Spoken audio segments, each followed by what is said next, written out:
Morey is here to defend his dissertation that he's just recently completed with us.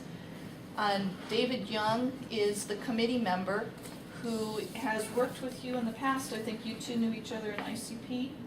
Yeah. And just for you folks, David received his master's in clinical psychology at Saybrook. He has a private practice working with individuals and couples in Marin.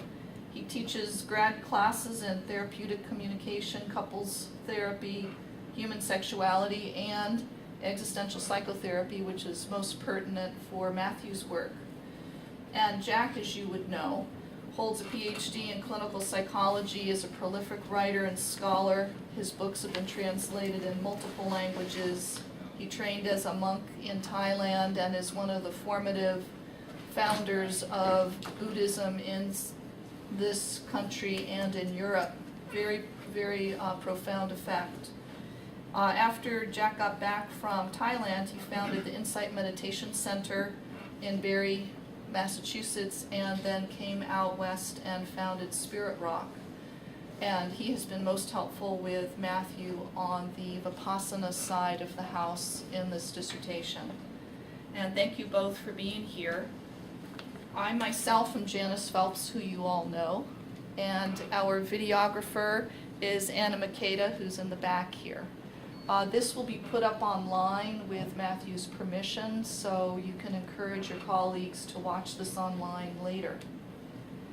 So without any more ado, the title of this dissertation that Matthew will be presenting James, you better read this because the one they put on there was wrong. Oh, okay, is the, thank you very much, Healing Through Compassionate Awareness, a comparison of American Vipassana practice and Existential-Humanistic psychology. So I'll turn this over to Matthew in a moment. He'll do a half-hour presentation. At that point, David, Jack, and I will be dialoguing up here at this end of the table about the dissertation, any theoretical nuances we'd like to mull over together, any changes in certain parts of the dissertation we would still like to see done. Then I will turn to you folks and offer you the opportunity to ask him questions or make comments, particularly to Matthew, but possibly to David, Jack, and myself. Then I'll ask you to leave the room with Matthew, help him cool his heels in the hallway. The three of us, David, Jack, and I, will confer about what the ultimate last changes are that he needs to do on the dissertation. Then we'll invite all of you back in, and you can stay to hear us share with him what he still needs to finesse before he graduates and gets us to the library. And then you can celebrate with him afterwards. Okay, so thank you all for being here, and I give you Matthew Morey. Hello. Happy to be here. Super happy to have support and love from so many people, so thank you. David, Jack, can you hear me okay? Yes. Great. I hear you fine. Super. What I'd like to do is start with a brief meditation. So if you could sit up straight, place your feet on the ground sort of squarely and with some sort of dignity, and take a breath and close your eyes.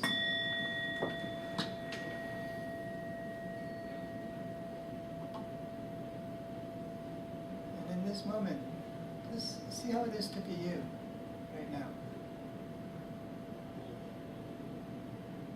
And take another breath and let that go, and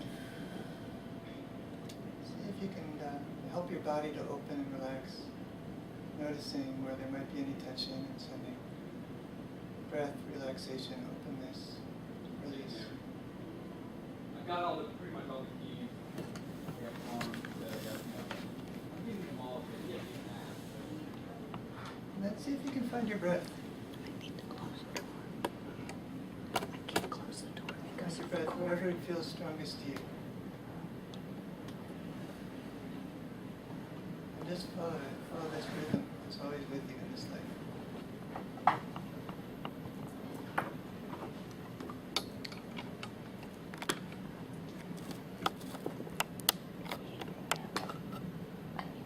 And take a deep breath and let that go. And notice your emotional tone. How is it to be you right now in terms of your emotional tone?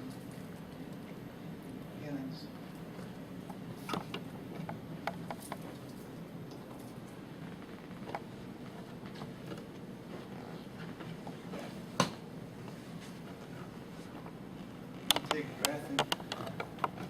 focus again. Notice your body. How is it in your body? How does it feel your body? How are the ways in which you feel your body?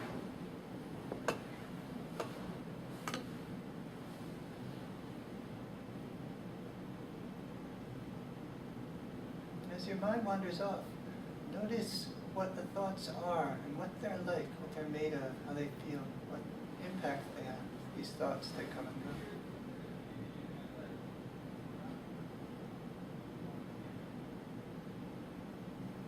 And let all that go and see if you can return gently to your breath.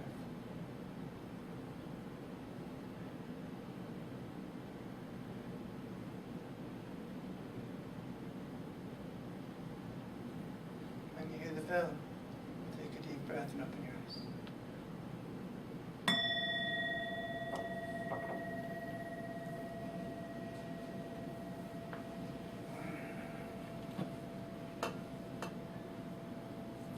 So that was sort of a survey of the human condition from the inside out, right? We looked at, in 2 minutes' time, we looked at our thoughts, our feelings, our body, our breath.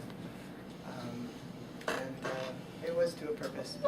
I just want to repeat, this is healing through compassionate awareness, and it's a comparison, a theoretical analysis of these two traditions of Vipassana practice in America, which I call the integrated Vipassana practice and existential-humanistic psychology. And before I go any further, I just really want to say thank you. Thank you to everybody. So many people were so helpful in this, and the support of so many people was so great. So I just really want to have gratitude. You all know who you are out there in the world, and I hold you with a lot of gratitude, so thank you.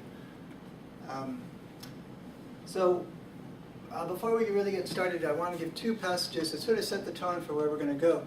If you do not express your own original ideas, we're on slide 3, by the way.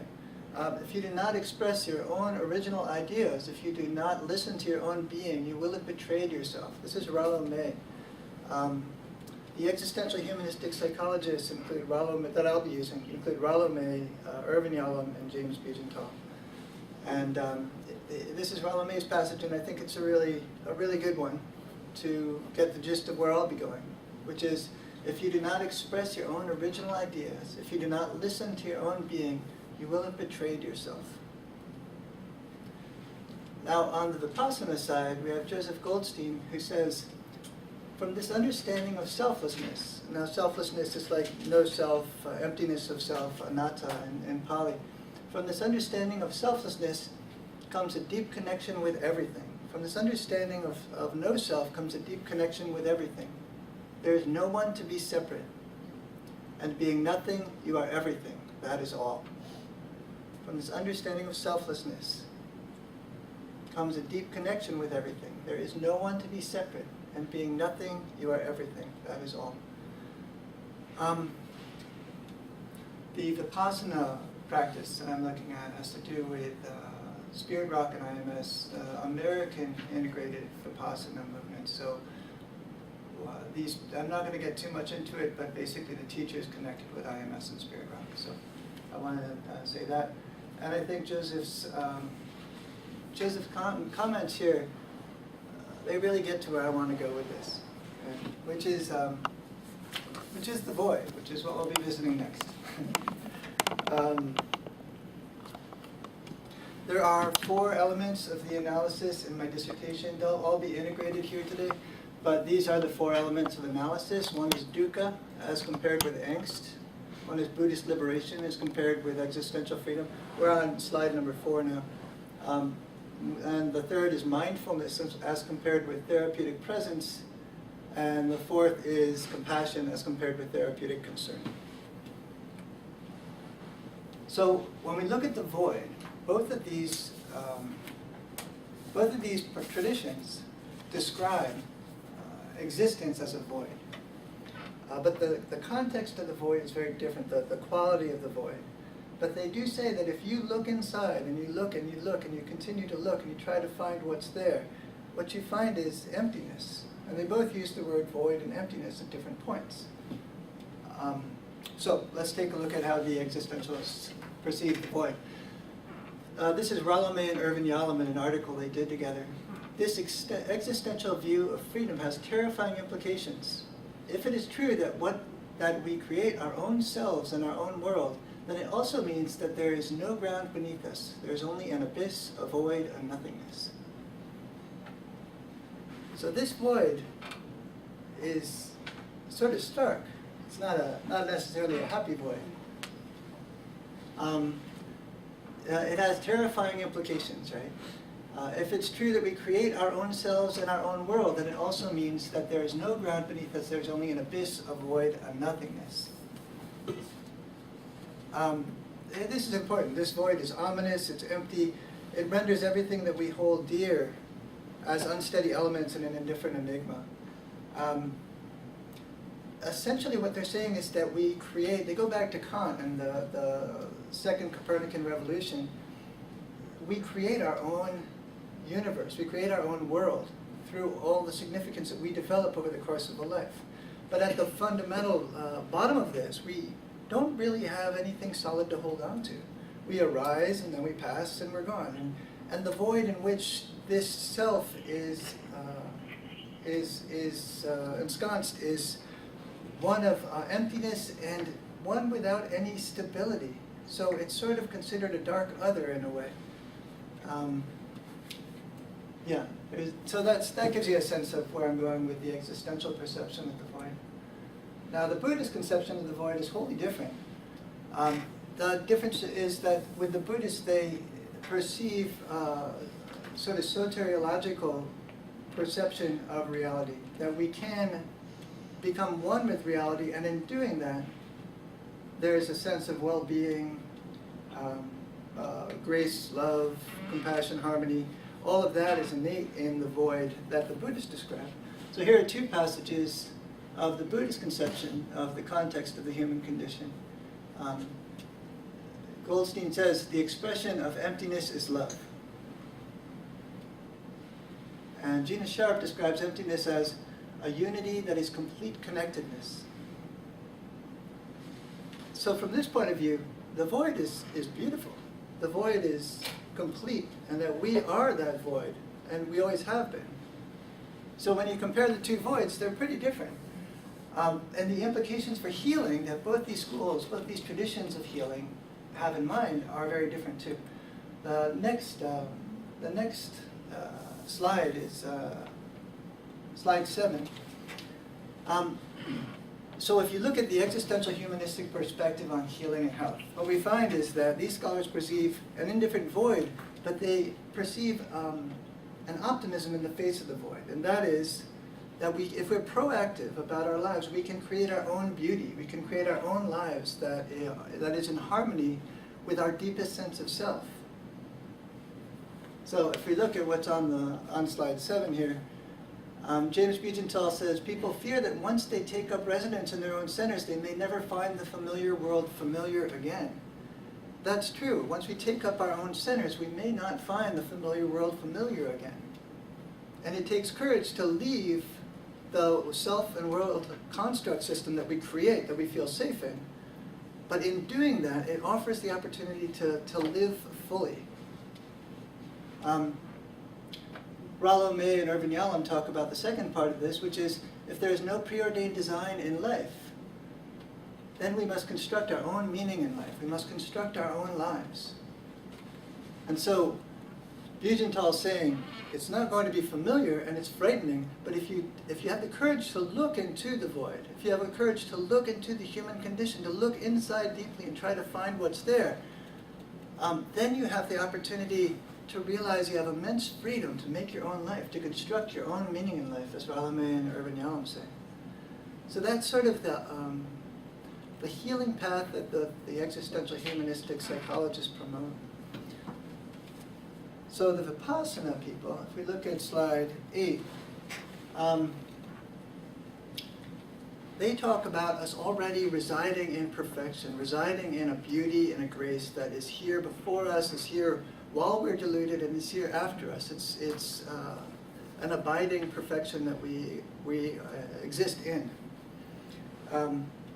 So Sharon Salzberg says, the fading away of greed and hatred is the foundation of liberation.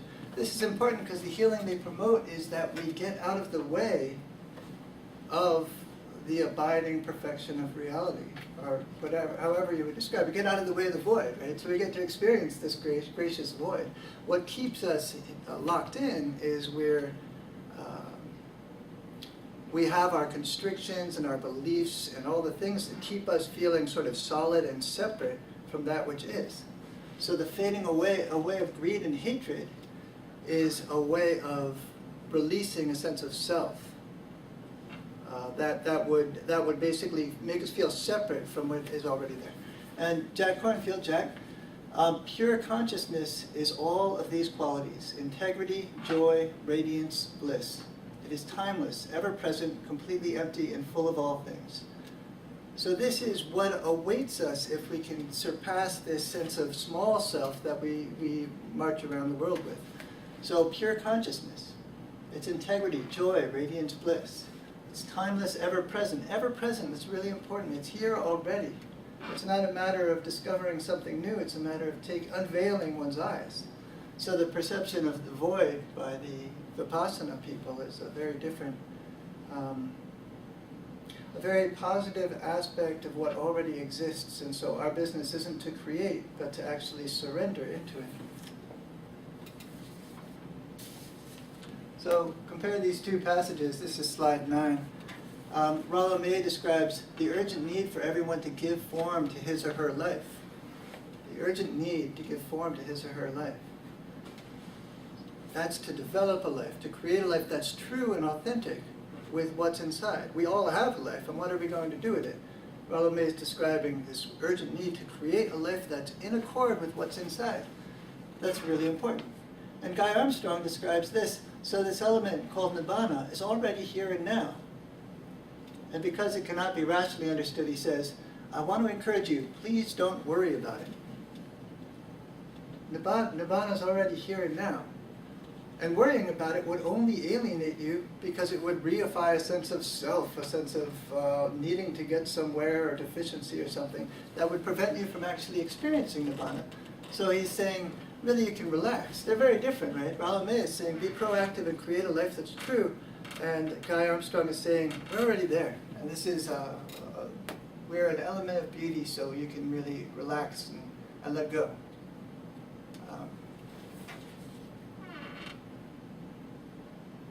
So what I'd like to do is look at the obstacles now, dukkha and angst. Dukkha is suffering from the Buddhist perspective. It's called suffering, but it's also called a host of other things. It's called suffering, dissatisfaction, unreliability, uneaseful, and stress by different people. If we look at it from the point of view of a perfection that abides, it's basically dukkha is that which keeps us from seeing what already is. And so it's a sense of, it's that which reifies a sense of self, a sort of boundaried sense of self. And anything that creates a sense of self, whether it's great happiness or achievement or well-being, or if it's suffering and misery, it creates a sense of I am here separate from the rest of the universe, and then you can't actually experience nibbana. So Sylvia Borstein says, life is difficult and painful just by its nature, not because we are doing it wrong. And this is a really important aspect of nibbana, of nibbana and of suffering. Being human is hard, and we do have pain, and we do have difficulty. And how we react to it creates a lot of how we're going to feel, whether we're going to feel connected or disconnected with the beauty of existence. If we react to it with a story, if we react to it with constriction, if we create a story of delusion around it. But it is difficult being human. There is a lot of pain and difficulty, and it's not because we're doing it wrong. It's bound to come. And James Bugental describes angst this way: the responsive dread is that which gives rise to neurotic anxiety. So the existential-humanistic psychologists describe neurotic and existential anxiety. The responsive dread is that which gives rise to neurotic anxiety. When the recognition of existential anxiety seems overwhelming, then one must engage in maneuvers designed to distort one's reality. So when the recognition of existential anxiety becomes overwhelming, we have to get up each morning, and sometimes it's hard. We have to take care of things we don't want to. We have to deal with illness and death and difficulties.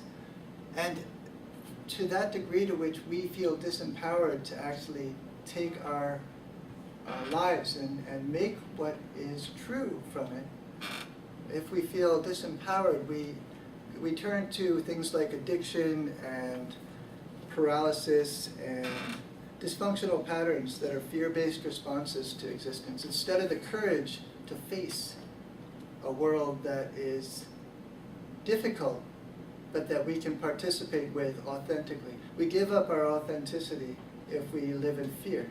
And so this business of dread and neurotic anxiety is that which diminishes our expression and makes us want to hide from reality. So it's rather brief on dukkha and angst, but this is a sort of short presentation of a very long dissertation. The next slide is existential freedom, authenticity, and creativity.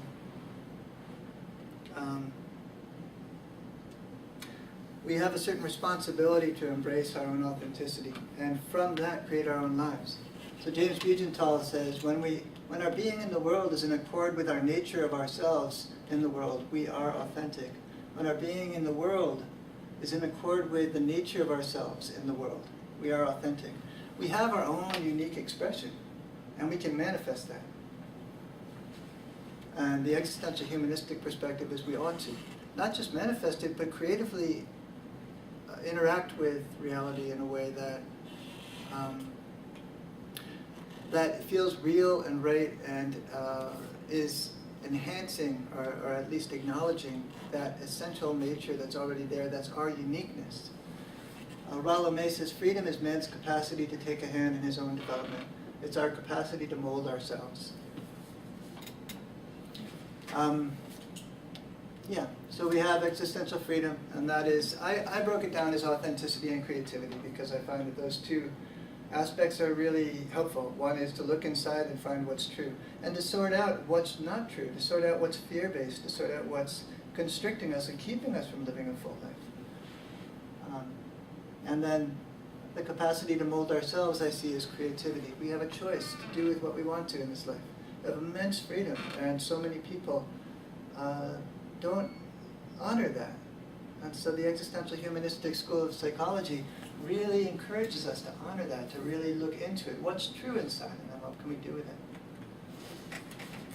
One of the ways in which the Vipassana teachers describe Nibbana is the discovery of Buddha nature, or one's true nature. So we're on slide 12 here. Jack Kornfield, Jack, you say, we are self as a process, woven together with life, without separateness. We are self as process, woven together with life, without separateness. Out of the fertile void, our lives appear as reflections of the divine, as a movement or dance of consciousness. The most profound healing comes when we sense this process, this life-giving emptiness. So this speaks to what I've been already saying a lot. I'm afraid I'm repeating myself, but this life-giving emptiness is that aspect of existence that we already are. And so the most profound healing comes when we sense this process, when we actually surrender into what already exists. So that's Buddha nature. So now we're going to look at the healing paths, which includes the comparison of mindfulness with presence and compassion with therapeutic concern or therapeutic care. All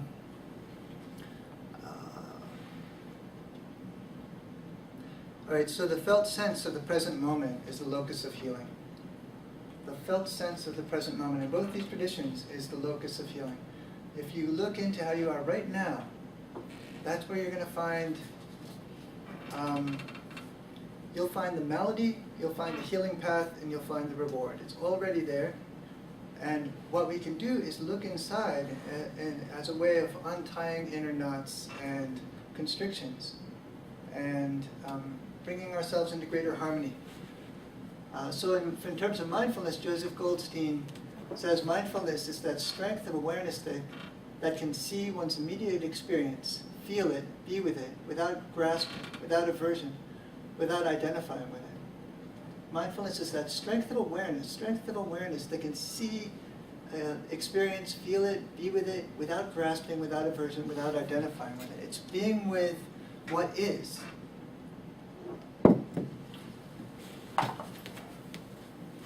Being with what is, with acceptance, with grace, with kindness and compassion, with being with what is without without pushing it away, without the inner critic coming in and telling you how you're doing it wrong. It's a matter of being with without grasping and aversion. So that's mindfulness. Compare that with therapeutic presence. Rollo May and Irvin Yalom say, we must understand the phenomenological world in which the patient exists and participates. So here's where we get into relationality. In mindfulness meditation, we're with ourselves. Can we accept ourselves? Can we be with ourselves? May and Yalom describe presence as it's cultivated in a therapeutic relationship. The idea is that everyone has presence for themselves, that has presence to experience what's going on. But the means by which the existential-humanistic school of psychology encourages that is deep presence in the relationship in therapy. And that is the phenomenological world. I think phenomenology is really or reflexive phenomenology is really what both of these programs are about. Both of these practices. So that's therapeutic presence. And when we look at Buddhist compassion and therapeutic concern, these two passages are important. The notion of me and you, self and other, dissolve in the depths of a profound understanding of emptiness. What remains is compassion, immeasurable and vast. So we're on slide 15 here. The notion of me and you, self and other, dissolve in the depths of a profound understanding of emptiness. Again, they're finding compassion that already exists as the nature of the universe. Universe, for lack of a better word, the void, the nature of the void, right? So what remains is compassion, immeasurable and vast. So why would compassion be that which is that which would hold everything? Because compassion does that. It holds everything, the painful and the good, all experiences. Wherever there's constriction, you need compassion to go explore that. Compassion is sort of the foundation of receptivity. It is sort of the attitudinal aspect of receptivity. And since the void is meant to be receptive, that's there. Irvin Yalom describes the basic encounter between a therapist and a client, saying that it provides presence and a being with in the face of harsh existential facts of life. There is a deep comfort from relating intimately to other fellow travelers in the world. There's a deep comfort to relating intimately to other fellow travelers in the world. Isn't that nice? If you perceive the void as one that is stark and ominous, reaching out to one another to help us in a sort of frightening world is not only an act of grace, but it's also a way in which people can heal and feel more safe about looking inside and about experiencing the void firsthand. The face of harsh existential facts of life. So the harsh existential facts of life are less difficult if somebody's there with you. So a fellow traveler. So I want to talk a little bit about the possibility of the complementarity, even though these two perceptions of the void are very different. So now we're on slide 16. Living at its most real, says James Bugental, is a creative process, an artistic process in which in some measure we choose our own way of being at each moment.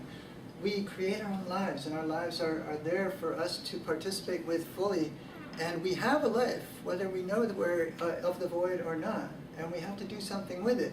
So Bugental and Yalom and May all describe a creative process of choosing a life that's authentic and in alignment with oneself. Now Christina Feldman describes the other side, which is the world of appearances is no longer mistaken for reality. So if someone perceives emptiness, the world of appearances is no longer mistaken for reality. Forsaking all notions of duality and separation, compassion becomes the language of emptiness. Well, I think I just said that. No. Anyway, this is it, right? This is the nature of creating a world for oneself with compassion, with kindness, and creating a world for oneself through choice and agency. So those are sort of two sides of the coin I want to talk about. But it is a delicate balance, right? Because the existential-humanistic people are like, you have to create your own world. And the Buddhist perspective is you need to surrender your sense of self. But both of them look to the phenomenological aspect of life right now. Like, what is it that's happening now in order to find truth and to route out the truth from the fiction? And so they both use the same modality of loving phenomenology in order to live well. And so they really can go together. Well, we do have to create our own lives. And if we can find our own authenticity, that's the way we can be in the world in a way that's deeply gratifying. And if we can access this divine void that the Vipassana teachers describe, then there's an abiding peace as we go about creating our own life. So both traditions agree that the human life is, in this mystery of existence, is a gift. So we've been given this amazing gift, and what are we going to do with it? And that is slide 17. And the last set of passages I want to mention is Rollo May, this is slide 18. What if imagination and art are not frosting at all, but the fountainhead of human experience? What if imagination and art are not frosting at all, but the fountainhead of human experience? And Jack Kornfield says, even though our physical body is limited, our true nature opens us up to the limitless rather. Even though our physical body is limited, our true nature opens us up to the limitless, so that beyond our birth and death, to a wholeness and indivisibility with all things. I'm afraid my capacity to read is sort of going downhill here, but you get the idea, right? So these are sort of the two aspects of the void that I'm talking about. So lastly, I want to say, in terms of the hermeneutic circle, the process of writing this was such a delight. It's such a privilege to be able to explore reality in these two modalities, and I've just really enjoyed it. The times have been challenging at times, but the experience of writing this has just been so wildly fulfilling. I'm really grateful to everybody, but mostly to Dawn Scott. So the last slide is deep gratitude to Dawn Scott. She's on retreat right now, so she can't be there, but she is just like, whew. Dizzy Gillespie said about Louis Armstrong, know him, know me. So thank you, Don. And that's it. Thank you.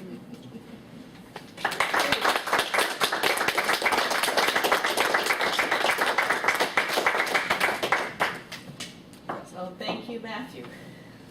So Jack and David, our time has come, and I'm mindful of our time, so I'm thinking what I'd like to do is offer the opportunity for Jack to go first with any questions or comments about the dissertation you'd like to start us out with. Then David, you could go next, and then I'll follow. So we can open up our question and answer time together. And audience, thank you for being here. Please stay and listen up to this as well. First, I want to appreciate, Matthew, the work that you've done, and there is both in the department that Janice runs, and more importantly, in the field of psychology, this great wedding that's happening, a borrowing of mindfulness and compassion and principles from Eastern psychology that's spreading very broadly in the West, and at the same time an understanding for practitioners of Buddhist and Hindu and Eastern practices, yoga practices, that there are riches and understandings here in the Western culture that can enhance and support people's well-being and practice of awakening in those traditions as well. And you're one of the first people that I know academically to very systematically explore the differences and comparisons between these two and try to highlight what's different and what's valuable in complementarity. So thank you for that first. And I have a comment and then a comment and a couple of questions. Well, let's see, maybe they're all questions in a certain way. One of the big differences between the Buddhist psychological approach and the Western approach is that the Western approach is done to a great extent in the therapeutic encounter, which you described. That's where a lot of the discovery, learning, and so forth takes place. In the Buddhist approach, that's only a piece of it in the encounter with a teacher or on a retreat, but a lot of it has to do with undertaking practices where, yes, you learn about compassion in the presence of your teacher or retreat, just as you do in your existential therapy. But then the teacher says, here's a compassion practice, go and do it, 10 or 20 minutes twice a day for the next 6 months, which is 300 times, come back and tell me how it's going. And the fact that there are trainings and practices, I think, is worth highlighting as one of the complementary differences. And you sort of mentioned it, but I just want to add that that's a really, I think, an important element. And the second one that's similar is that in the existential world, not just existential humanists, but in the existential world, there's a lot of acknowledgement of dread and the existential angst of the world. But in the Buddhist tradition, the solution of it being the end of greed, hatred, and delusion, which you touch on, is not just that it's there or you adjust to it in some way, but at least points to a possibility of a very different kind of consciousness that's beyond, in a certain way that includes authenticity, but an authenticity that's released from those qualities. And I'm just drawing some bigger distinctions, and I know you've touched on them, and I want them, want to make sure that they're in there. Yeah, these are great. I agree completely. My dissertation's almost 400 pages long. It has a lot in there that I couldn't touch on today, but I wonder where I could. Are you thinking that I don't have enough of it in my dissertation itself? I don't know that. I really have to go back and reread it. I just want to emphasize those and let you think about it, even if it's adding a few sentences or a paragraph, if it feels like those should be highlighted. Yeah, that's good. And then I think. Go ahead. My last question for you is the purpose of this research and this dissertation. What do you hope will come out of this as a result of this? If there were to be some practical result from this kind of research and work, what's your sense of its value and its purpose? Well, I enjoy being part of a larger dialogue that's going on right now. The one that you mentioned at the beginning with mindfulness really coming into a lot of the aspects of psychology that are going on today. But I really enjoy the complementarity of this, because I feel like the void in which the existentialists put the existential humanistic psychologists put their tradition. The advantage of a more stark void is that it means that you have to create your own unique expression and really make it into a thing of beauty. And I know that you, Jack, actually addressed this in your books, but a lot of the other Vipassana teachers don't encourage it as much. And I feel like because both of them are based on phenomenology and on looking at what's true and inside, I do feel like there's a way in which that can really be an aspect of the Vipassana movement, be encouraged in the Vipassana movement to enhance one's unique expression. And I know the Vipassana movement can really enhance the existential humanistic psychological school through the more soteriological aspect of the void being one of beauty and grace and love. A certain release, relaxation, of belonging is innate in that. And I do feel like the two could really work well together to inform one another. I guess that's what I hope.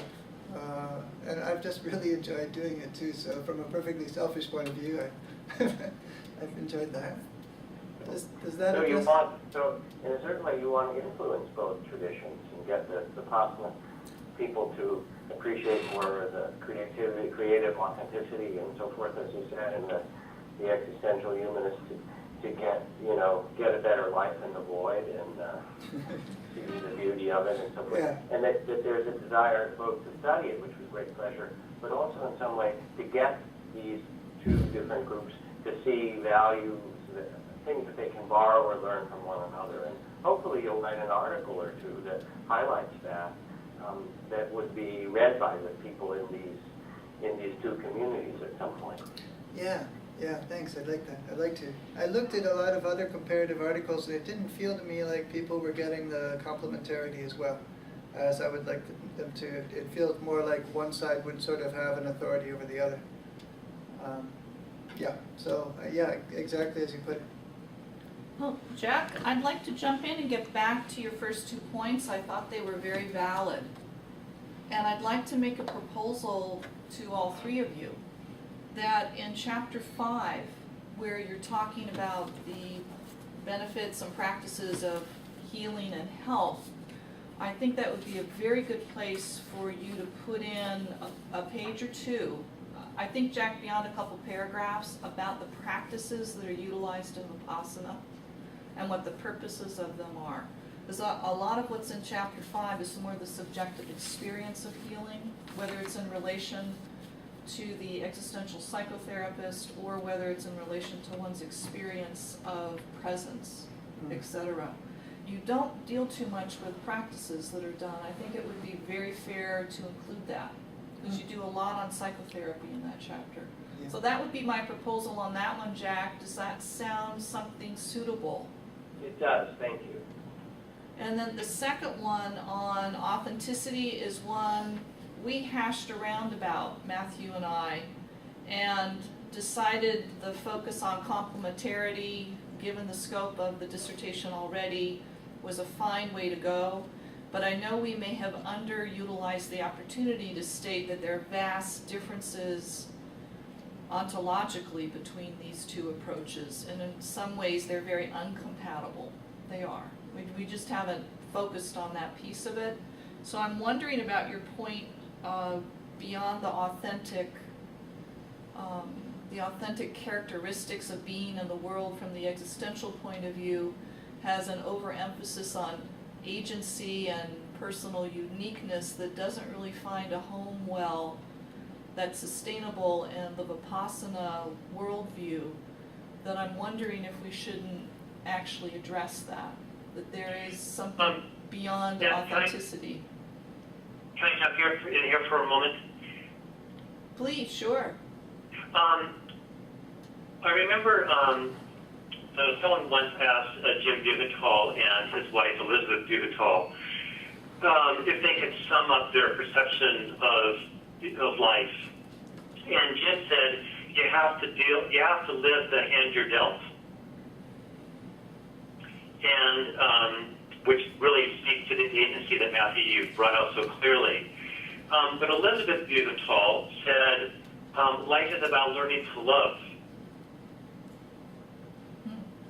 And in some ways, interestingly, I've known all three of the existentialists that you chose to study with Matthew or in their books. And in so many ways, there's not as rich a tradition in the existentialist view. What these writers are talking about is their own development, their own maturation, their own spiritual openings.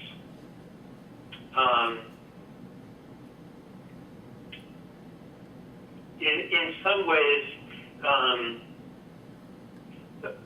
there there's not much writing about love in the existential community, and I love the idea of you wanting to, in some way, enrich the vocabulary of the existential worldview. But I don't actually see the phenomenological foundation of existentialism as antithetical in those ways. So do you have a suggestion to counterbalance what I was suggesting, David, around Jack's comment on authenticity from the Buddhist point of view? Do you think I was stating it too strongly, in other words? I think so. That's my sense of it, and it's a little hard for me to say that because I have a very rich spiritual tradition as well as an existential tradition, so they're a little more blended in my own psyche.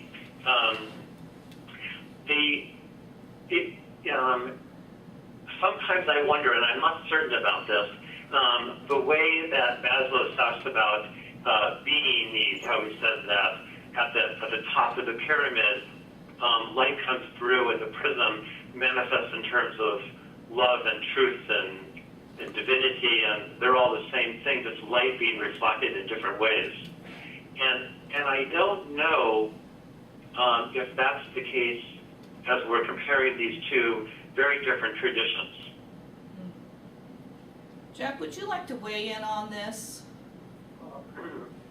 What you just described, David, is that the top of Maslow's pyramid, that fits very well with the notion of liberation in Buddhist teachings, because that's a description of a consciousness or a life that's freed from compulsion and fear and small sense of self and limitation, or in the classical description, free, as Matthew writes, free from greed, hatred, and delusion.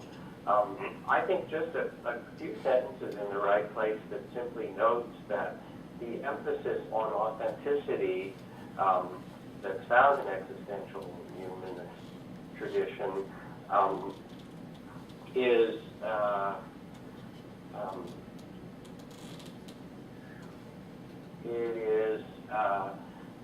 taken in the Buddhist tradition to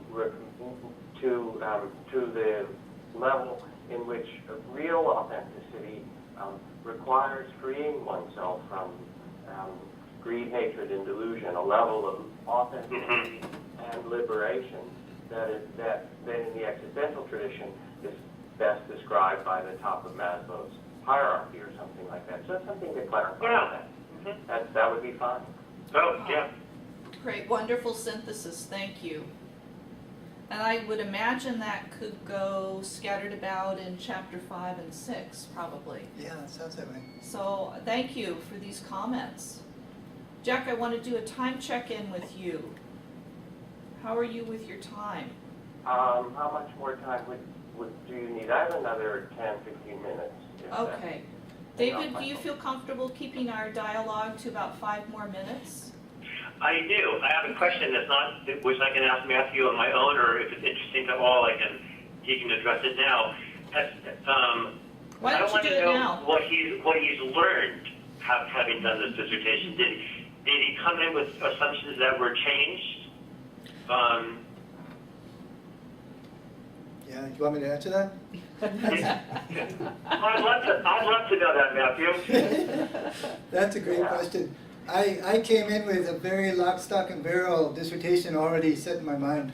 I knew just what I was going to write, and then I because of some conditions that came up, I was offered more time.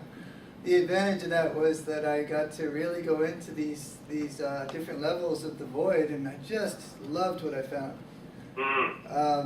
Yeah. Well, my former roommate, I would just be totally wowed, and I'd go into the kitchen and I'd talk about the groundlessness of being and how it corresponds. I absolutely discovered so much and loved what I discovered. It was a real act of joy and love just writing this thing because of that. What a treat, to be able to find all that. The things that I found included the groundlessness of being and the notion of these two voids. That's why I put that so primary in the presentation today. But the two descriptions of the void, and what I feel like, we've talked about this before, but I feel like I had to sort of write about the the mainstream existential humanistic psychological literature. So that's what I focused on. But as you pointed out, James Bugental talks about being one with the all. Mm-hmm. And he, more than the others, discusses spiritual aspects. But also Rollo May talks about the possibility of love, of unconditional love. He put it a different way, but something like that. They both speak of different spiritual expressions and discoveries that happen. And I really enjoyed discovering that part too. I didn't expect it to turn out the way it turned at all, but I just got to follow what was in front of me and what was interesting, and it was just a delight. Does that answer your question? Oh, totally, Matthew. Yes, good. Super. Well, I had one question I was prepared for, but Jack, you trumped me by asking him about the practical applications. So I'm going to add to what you asked, Jack. And Matthew, if you had to choose between either speaking to the Vipassana practitioners now about looking at some of the creativity and developing a unique opportunity for being oneself that might be spoken about by Vipassana teachers, or talking to the existentialists about the qualities of the void that perhaps are not so dreadful, which group would you like to go talk to first, and why? It's a great question. You know what I like about a comparative theoretical research is that I don't have to put my voice out there as much. I get to say, hey, these are what these people said, and isn't that cool? I'm a little bit retiring when it comes to giving advice or being an advocate for a certain perspective. But I think what I would do, I don't know. I have no idea which one I would talk to first. It says 6 of one, half a dozen of the other. I would love to have the dialogue, but more than advocate, I would really like to have a dialogue, have a conversation, and see where that goes. How would you put that together? How would I put it together? Yeah, having a dialogue. What would it look like? I get the sense that just as James Bugental had spiritual experiences that he didn't write about very much, a lot of the existential humanistic psychologists have spiritual experiences that are part of the process, but it's not part of a peer-reviewed journal article. Mm-hmm. So I would really be curious what their experience was in it, and I'd offer what I've found from this dissertation.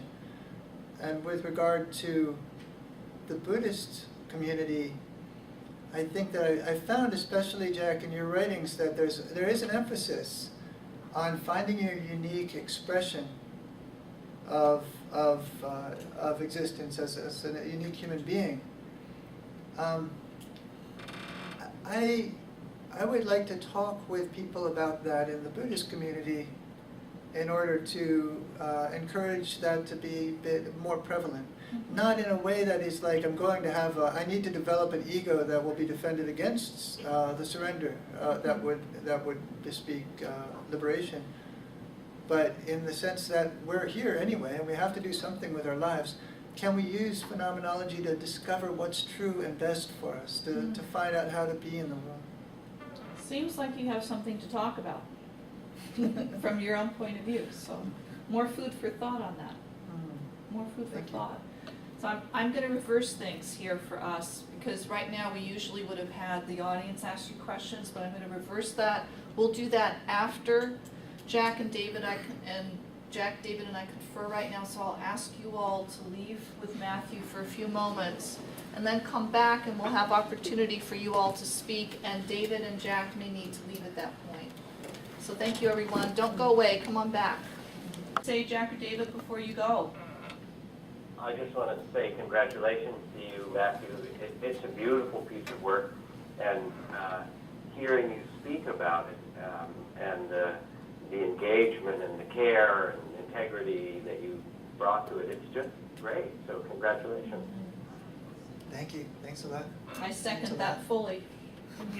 Matthew, it's been just an honor to get to watch you go through this process, and I'm looking forward to having some long walks with you and discussing your dissertation and your thoughts and feelings in detail.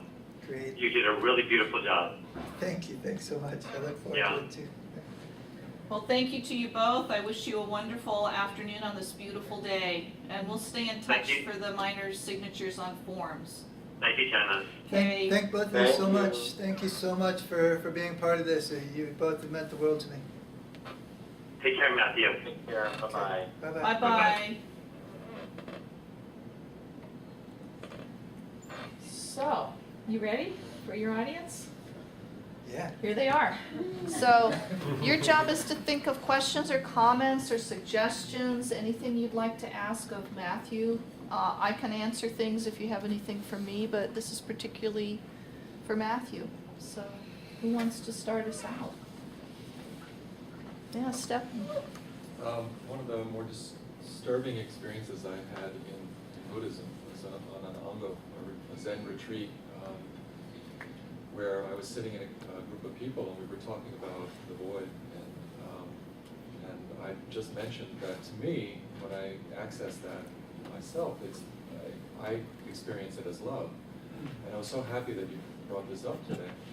And all the people, there were like 5 of them, they all said, that's just mindset.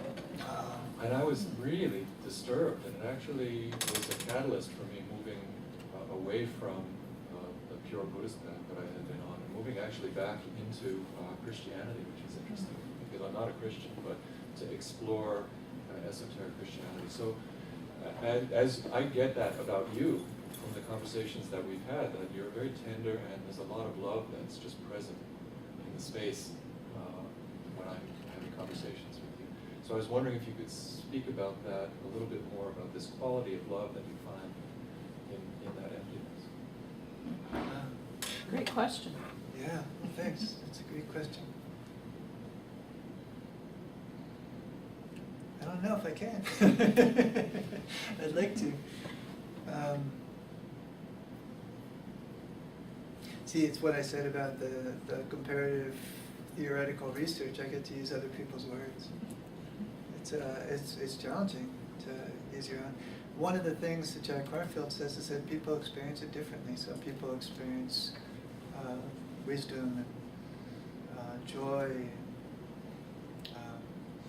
love and compassion, all of these different. I had a long passage on there, but it was too long for the PowerPoint. It's a shame I don't have it now. But the way I experience that sort of thing is more belonging. There's a passage I found from Norman Fisher on the back of a book. I wouldn't let him use it. You wouldn't let me use it because it was a blurb on the back cover of a book, right? And it said, the truth is that Buddhism is about, you've never been separate, you've always belonged. And that's, I think, how I experience that level of love.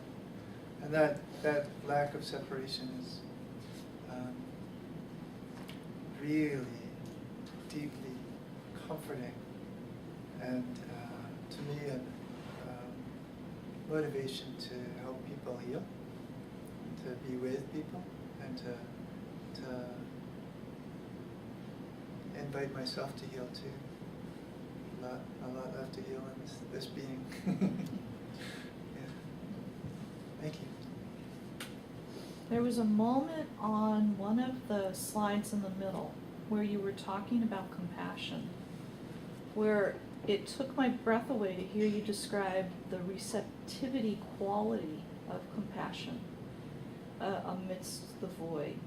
There were maybe 3 sentences where you described it that I'd never heard anyone speak about it that way before, and I experienced a stillness when you were sharing that. I think that may be a unique insight that has come forward for you, and I'd love to see you develop that understanding further and meld it to what you've just said in response to Stephen. I think that is an embodiment of the learning that has come through you that's quite unique. It was beautifully put. Did you all notice that moment? It's like, I have no idea. It's all yeah, of course. It's like being in a wedding. You're not really at your own defense. But I would encourage you, wherever that came from, that is very helpful, and it would be healing for other people to hear about it. So I'm really glad you asked him that question. Do you want to respond to what he said? No, it was so evident in everything that you were saying today, and it was wonderful to hear it. And like I said, I experienced that when I'm with you.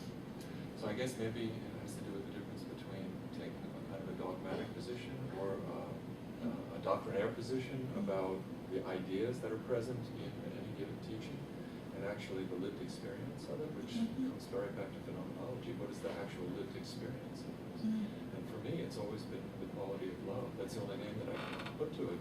Compassion works, receptivity works. I mean, they're all kind of within that wheelhouse. So thank you. I appreciate it. This was good for me to sit and hear this. Thanks. Who else? Matthew, first of all, I'm so humbled to be here today, and so thrilled. It's been such an honor in so many different ways over the years, but especially today. So, thank you. I'm also very taken today by your discussion about the writing process. And that you seem to exemplify, I believe, more than anyone else I have ever had an opportunity to discuss the power, the majesty of, in the writing process and in the research process also, of the trust of going into the void, into the stillness, into that empty space. So then the writer can get out of the way, so the process can begin to happen. And that's something, as you know, I experience all the time in writing these encyclopedias. I just disappear. And no matter how hard I feel that I try to share what this is like, the power of not being there, I've yet to ever hear anyone speak of that exquisite process like you have today. So It is exquisite, isn't it? it is exquisite. And there's no time, It's like the back ceased to exist because you're just not there anymore. You are so unnecessary, So whatever the work is, whatever the research, it comes through. You're just a conduit for that process. It's hard to remember after you do it, too. Because you weren't there. So thank you. Do you see a way in which he could teach that or describe it in such a way that might inspire others? I don't know. It's kind of like, I've been part of the judiciary committee for decades here, and I don't feel I've ever been able to change anybody's life at all. And I've been saying this, it's very simple, just get out of the way in a multitude of ways. And you are the first person that, as I say, I know, I remember in my process is you've given language to that. And it's like there's this natural bridge that just happened today with you. But I don't know how one, it's like how does one teach grace? I don't know. I mean, a lot of it may have to do with trust. Yeah. I do. I feel, Will asked me the other day if I was going to miss this writing, this dissertation, a grieving process at the end of it. I think there is. And just revisiting it, I get to go back and be with it again, move into it again, and improve on it. But I see that I really want this in my life. I don't know how it's going to be there, but I do feel like it's a really spiritual experience to write these things and to write this way. But it has to be something that's close to my heart. It has to be something that I can open to completely. And these two subjects I could. I don't know. I love it though. I really love it. It's like been such a gift, and I feel so blessed that this was the case. And here's the love piece again, you know? You just... The authenticity piece too. A lot of it is like getting out of your way is basically finding the places where there are still knots and constrictions, where there are preconceptions and dodges, all these things that go on. So getting out of the way involves sort of an authenticity and a grace and a love sort of emerges in that. Yeah. Provided you're talking about something real. Yes. I had a harder time with it when I was talking about the historical context. Wanted accuracy. It's nice to go down to the base of things in this way. Thank you.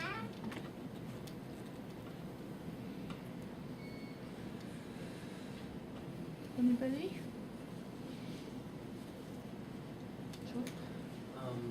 I hear that your dissertation focused more on the complementary side of this, but I'm so curious about your thoughts as to why, presuming that individuals in each of these perspectives or traditions are contacting a similar or even same thing, how they have such vastly different perspectives on it. Like, how does that originate? How is that the case?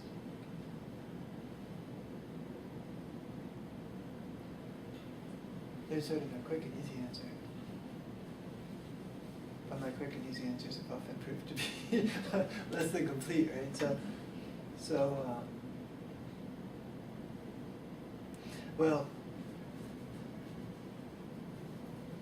one really promotes surrender of the ego. From the Vipassana perspective, the void involves surrender of the ego. It involves letting go completely of what is, and it offers a lot of practices that stepwise invite that experience. Bringing in compassion, loving kindness, generosity, all these pieces, equanimity, that allow for one to feel safe in the world and to go in. And these practices, and then the phenomenology is to explore the ways in which you, one in particularly has its own knots that are in need of attention. So that's why it's a soteriological approach. There's a sort of insight that can come of its own accord, a spiritual grace that comes through. And that's of an altogether different ilk than the Western cognitive. I mean, the thing about the existentialists is they're in combat with the sort of Cartesian model of the universe where we're separate. So they're really moving in the same direction. But I think maybe Nietzsche really got to this point. He really describes these amazing moments in his life. And I don't know enough about Kierkegaard. But they do talk about the subjective really having primacy, but it's in the context of a subject-object relationship. So to me, there's not quite that final surrender, that final trust. It wasn't if you look at the Buddha when he was around, there were previous Buddhas, and there were a lot of spiritual traditions that speak to this sort of thing. A lot of spiritual traditions, even in the more mystical Christian and Jewish and Muslim traditions, they talk about the same sort of thing. But with regard to existential-humanistic psychology, they are approaching it from a sort of peer-reviewed journal sort of perspective of having to have an identity to discuss this. So I would argue that that's what's behind it. But what I like about both of them is they both discuss creating beauty and grace and happiness together.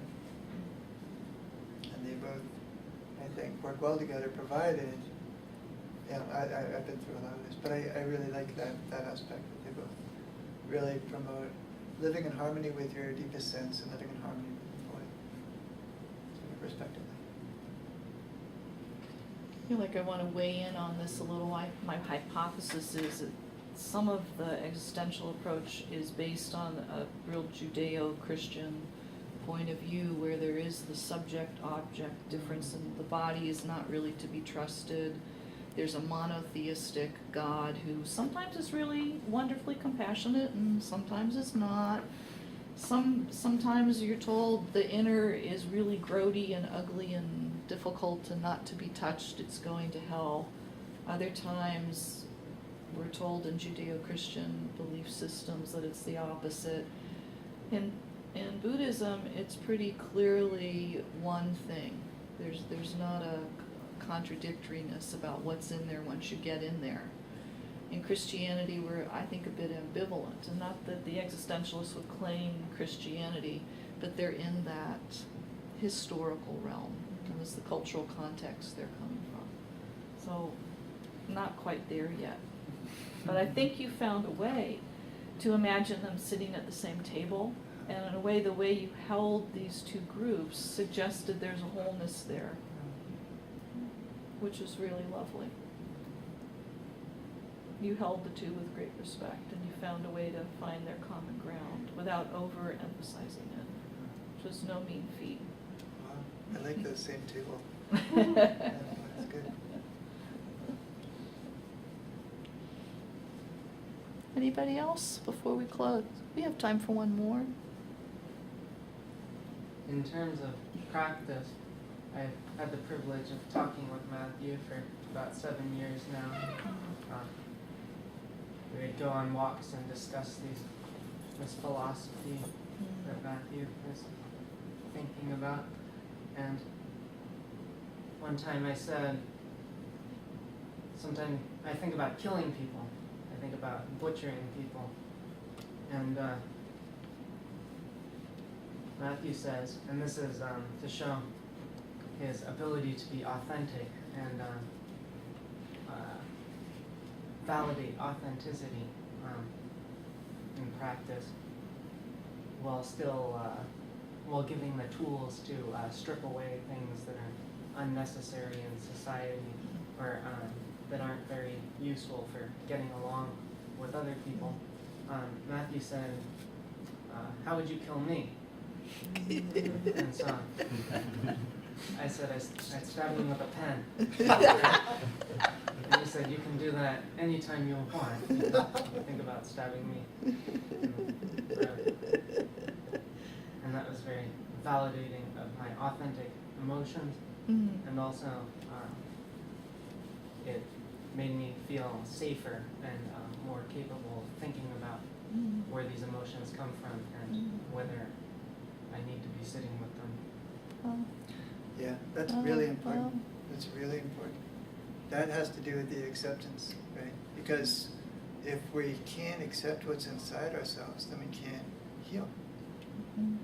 And if we have these sort of dark secrets that aren't allowed to come out because society would frown on them, there's no way in which they can really heal, because all we're doing is in constant battle and conflict. There's a stress, a pressure, and tension. So it's interesting. Also, you and I had already been friends. There was the whole thing of intrusive thoughts, I think, is fascinating. And having had them myself, and it's important to have a way in which to give them space, and love, compassion. So yeah, that was actually really awesome. We were going out to China camp that day, right? Maybe it was a couple conversations. I remember it being in Muir Woods. Maybe. Who knows? Anyway, yeah. But that's important, right? Because compassion is the key to real acceptance. And without acceptance, without full acceptance of ourselves, we can't actually experience release. So you get the last word here. Anything else you want to say before we close?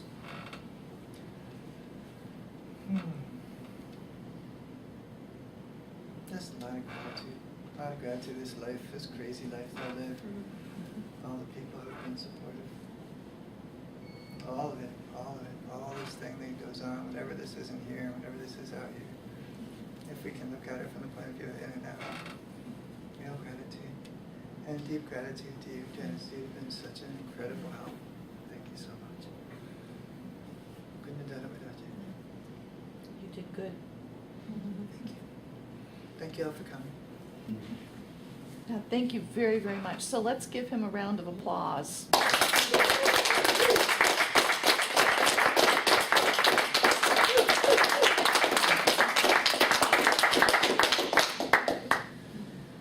All right, so we'll sit and talk for a few minutes.